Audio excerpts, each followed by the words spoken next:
things in Cambridge? Well, we're in lockdown the way India is, and that's a surreal environment and existence for all of us in both India and the United States. Our country's in deep, deep political and existential crisis, and I think that's what's really gripping all of us right now. What do you think is going on in the United States? Why are we seeing these images? In the U.S., we've had a problem of race, of mistreatment of African Americans. Since the beginning of the founding of the country, the first slave ships arrived here in 1619. That's the year before the Pilgrims came from England to settle Massachusetts Bay Colony, where I live now. And you think about our Civil War, fought over slavery. Our greatest, I think, American of the last 100 years is Martin Luther King Jr. He fought battles, peaceful, nonviolent battles, because, of course, his idol, his spiritual idol was Mahatma Gandhi. Yes. He modeled his movement after the Gandhi movement to liberate India from British rule, the peaceful nonviolence. King led us to become a better country. We elected an African-American president, Barack Obama, a man I deeply respect. And yet you see race come back now. You see African-Americans mistreated, this horrible, horrible murder of George Floyd, this young African-American man, by police in Minneapolis, Minnesota. We have millions of Americans trying to protest peacefully, as is our right, as is your right in India. And yet the president treats them all like terrorists. In many ways, India and the United States share many, many traits. We were both subjects of the British Empire. We both liberated ourselves from that empire in different centuries, but we did. I've always admired India. I've always admired the multiracial, multi-religious aspect of Indian society. And so countries sometimes have to go through a discussion and a political debate about who are we? At the core, what kind of nation are we? We're an immigrant nation. We're a tolerant nation. I mean, I think the thing we share, and I think why our partnership works, is because we are tolerant systems. You mentioned that you're an immigrant nation. We are a very, very tolerant nation. Our DNA is supposed to be tolerant. We're supposed to accept new ideas. We're supposed to be open. But the surprising thing is that that open DNA is sort of disappeared. I mean, I say this with sadness that I don't see that level of tolerance that I used to see.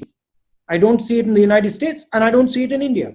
I think you've identified a central issue, at least for the United States.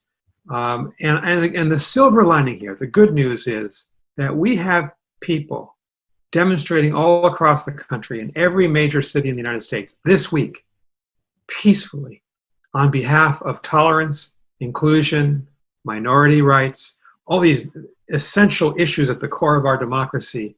And I think one advantage that we democracies have, say, over an authoritarian country like China, is that we can correct ourselves as a self-corrective part of our national DNA in India and the United States.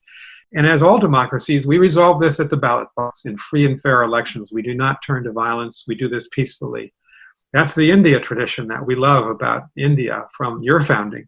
In the 1930s, the protest movement, the Salt March, all the way to 1947 and 48.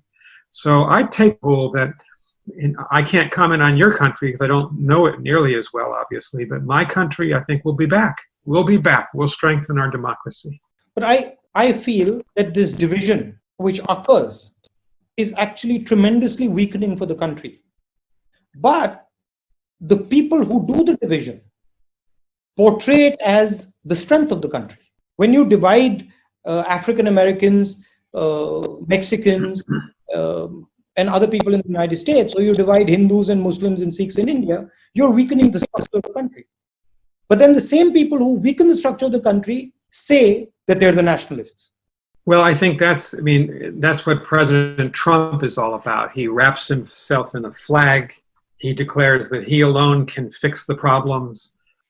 I must say, I think President Trump is in many ways an authoritarian personality. But in our country, you're seeing the institutions remain strong. The military clearly saying over the last few days, individual senior military leaders, we will not put American military troops onto the streets. That's the function of the police forces, not the military force. We'll abide by the Constitution. The senior military officer, General Mark Milley, said this week Americans have a right to protest. They have a right to disagree with the government. These are so fundamental. It's extraordinary we have to even debate these. So we're back to debating first principles. But again, I do see strengths that democracies go through trials. We play out our differences in political campaigns or in street protests, but at least we can do that. You can see authoritarianism coming back in China, in Russia. And we democracies, we sometimes go through painful episodes because of our freedoms, but we're so much stronger because of them. That's our advantage, I think, inherently over the authoritarian countries. When we look at the relationship between India and the United States, there's been a lot of progress over the last couple of decades. But one of the things I've noticed is that a relationship that used to be a partnership seems to have become very transactional. It's become episodic and transactional, and then a relationship that used to be very broad, education, defense, healthcare, multiple fronts, has sort of focused down mainly on defense. I mean, what do you think about where the relationship between India and the United States is going? Well, from an American perspective, it's interesting in our country right now, Democrats and Republicans agree on very little in our Congress, but there is, I think, nearly universal support in both of our political parties that the United States ought to have a very close, supportive, and all-encompassing relationship with India. We're the two largest global democracies. I would argue we're the two most important global democracies. The secret weapon in the relationship, I'm sure you'll agree, has been the Indian American community. It's an extraordinary community in the United States. They started out lots of engineers and scientists staying on in the 1970s and 80s, becoming doctors in our hospitals. We now have, as you know, senior political leaders in Congress, in state governors, senators who are Indian American. We have Indian Americans in every facet of life. Some of our major tech companies in California, our CEOs are Indian Americans. So I think there's been a maturation of that community, and it's a profound bridge between the two countries. So I'm very hopeful that the U.S. and India, our societies, not just our governments, but our society, very close, intertwined, integrated. And that's a great strength if you think that one of the challenges we face is the coming power of authoritarian countries. I mentioned two before, China and Russia. We never want to fight. We don't want war. But we want to preserve our way of life, and we want to preserve our positions in the world. And that's why I think so much of our relationship is so important between our two countries for that reason. I think the Indian American community is a real asset for us and an asset for you. So it's a joint asset, and it's a good bridge to have. How does one think about that going forward? Well, I think that to mention something you said before, Rahul, our military relationship is very strong. If you think about the U.S.-India naval and Air Force cooperation in the Bay of Bengal and throughout the entire Indian Ocean region, we're really together, and this gives me hope. But you're right. It can't be just about that.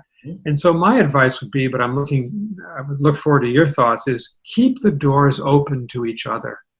Lower the restrictions on the movement of peoples between the two countries. I think H-1B visas, where a lot of university, high-tech Indian business people come to the United States on H-1B visas, they've been severely limited in recent years. We simply don't have enough engineers in the United States to run our economy. And India can supply many of those engineers. I'd keep the barriers low. I would encourage the movement of people, encourage university exchanges, and certainly encourage us to be working together on democracy promotion around the world, on science, on public health issues. If there's another pandemic in our future, and there most likely is, of some sort, our two countries could be doing a lot more together in terms of vaccine for poorer members of our society. I'd like to see our relationship go in that direction as well. If I look at the history of the United States, and I go back over the last century. I see big ideas, right? I see the Marshall Plan. I see how the United States worked with Japan, for example. I see how the United States worked with the Koreans, and these societies were transformed. I don't see that right now. I'll be very blunt with you. I don't see that type of a vision coming from the United States that is transformative. And one doesn't expect regional ideas from the United States. One expects global ideas from the United States. Well, that is a big idea in itself, the search for a big idea. I remember we were working very closely with Prime Minister Manmohan Singh. You'll remember this. Yeah. And our relationship, when I was involved centrally with the Indian government, it really was focused on trade. It was focused on the military relationship. And we were always searching for your big idea. You're right, because we have something very precious in common, and that's our democratic traditions. I still think that finding a way for Indians and Americans and our governments to combine forces to promote human freedom, promote democracy, promote rule of the people in the world, I think that is a powerful idea that Indians and Americans can bring together to the rest of the world. Again, we are not looking for a conflict with China, but we are waging, in a way, a battle of ideas with China. We can't decouple ourselves or delink ourselves from China. I would love to hear your thoughts on this. I'd say cooperative competition without ever going into violence. Yes, they have a different worldview. Yes, they have an authoritarian worldview. Yes, we have a democratic worldview. And I'm pretty confident that the democratic worldview will do well. But in order to achieve that, that has to start from inside our countries. We can't have a authoritarian perspective internally and then make that argument. That argument has to be made from the foundation of democracy within the country itself, within our countries. And that's where I see the problem, that it becomes very difficult for us to, from our perspective, to make an argument of democracy when our institutions are being torn apart, when our people are scared, when millions of people in our country are terrified of what's going to happen to them. The most important battle, from our perspective, yours and ours, is to actually bring back our countries to where they used to be, which is sort of where we embrace our cultures, where we embrace our past, where we embrace our people, and where we sort of we give a healing touch, as opposed to this sort of aggressive politics that we're stuck in. Yeah, I think that's a very interesting point. That India and the United States can be working together, not to, as you say, not to fight China, but to make it observe the rule of law as we try to live together in this world. Why do you think that in this COVID crisis, and I say this for most countries, including India and the United States, why do you think there has been almost no cooperation? I think you and I have talked about this before. It's a terrible, terrible disappointment to me. I'm sure it is to you. You know, this crisis was made for the G20. It was made for Prime Minister Modi and President Xi Jinping and Donald Trump to be working together, all of our countries, for the common global good. All of us are confronted. Every Indian American is vulnerable to this disease. And I would have thought at the beginning of the crisis, I would have predicted that countries would have put down their differences and worked for a vaccine together, or how to distribute that vaccine in an equitable and humane fashion. And it hasn't happened, mainly because Donald Trump doesn't really believe in international cooperation. He's a unilateralist. He wants America to go it alone in the world. And Xi Jinping chose to compete with Trump. And the U.S. and China at the heart of the problem here. And I hope when the next crisis comes, we'll do better to work together in a more effective way. And it's the same. It's the same in Europe. I mean, one sees the same friction between Germany, Italy, the United Kingdom that one sees across the world. So there is something happening in the world where people are going into themselves, becoming insular. And I think this COVID crisis has accelerated that sense. A few days ago, I had a similar conversation like this with one of the big business people in India. And he said to me, look, before I spoke to you, some of my friends called me up and said, "Don't speak to him. It will be very bad for you. Bad things will happen to you." And so there is this atmosphere of fear. You take unilateral decisions. You do the biggest lockdown in the world, most rigorous lockdown in the world, and then you have millions and millions of your manual laborers walking thousands of kilometers back home. So it's this unilateral, episodic type of leadership where you just come and do something and go away. It's very, very destructive. But it's the flavor of the times. That's the unfortunate thing. It's everywhere, and we are fighting it. These are difficult days in all over the world. I think they're difficult days. A major political party. 100%. See, I'm 100%. I'm hopeful. I'll tell you why I'm hopeful. Because I understand the DNA of my country, and I know that for thousands of years the DNA of my country has been of one type, and it can't be changed. So yes, we are going through a bad patch. COVID is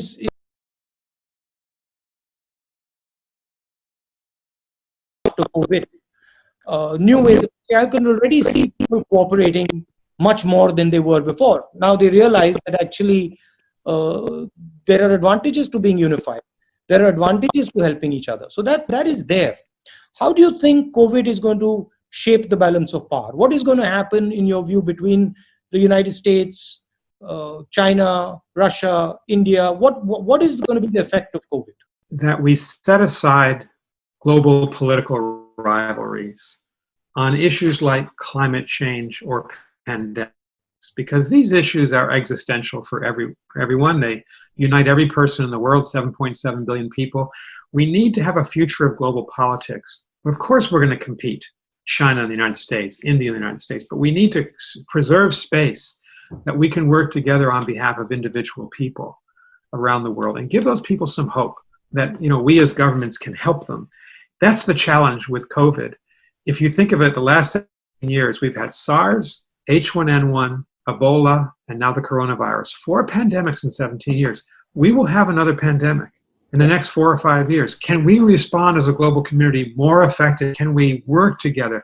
I think that's the great challenge that I see coming out of COVID. And in terms of the balance of power, do you think that's going to shift in any way, or do you think that's going to stay the same?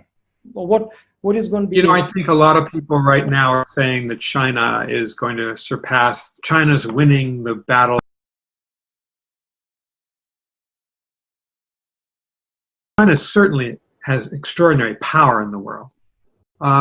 Probably not equal to the United States militarily, economically, politically yet, but it's gaining, no question about it.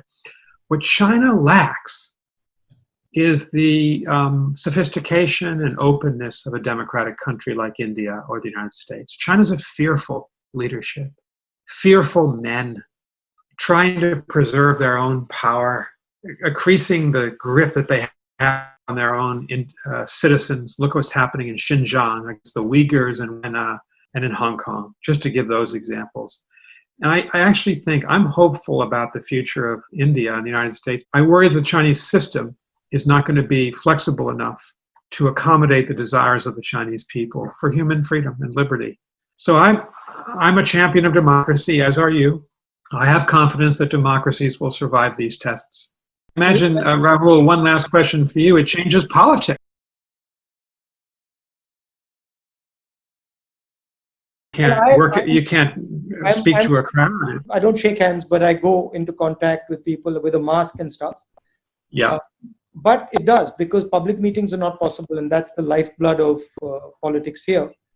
So a lot of social media, a lot of Zoom conversations on Zoom are happening. It is going to change. It is going to change some habits in the political sphere for sure. In India, it's also changed the psychology because of the lockdown and the way it was done. There is quite a lot of fear in the air.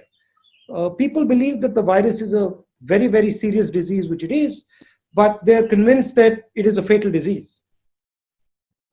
So that sort of needs to be slowly removed as the virus fades out. That sense of fear. I was just going to say our battle here is to maintain social distancing, try to convince people to wear a mask just like it is in India, because people are beginning to let down their guard in the United States, particularly young people. And another reason, I think, to keep the universities closed is to protect people. And so I think having that discipline to maintain these kind of shutdown is very important to get through this in the future. Thank you, Ambassador. And lovely chatting to you. And do get in touch when you're here. I certainly will. I'll come by to see you, and all best to you and to your family. Thank you. Thank you. Thank you, Rahul.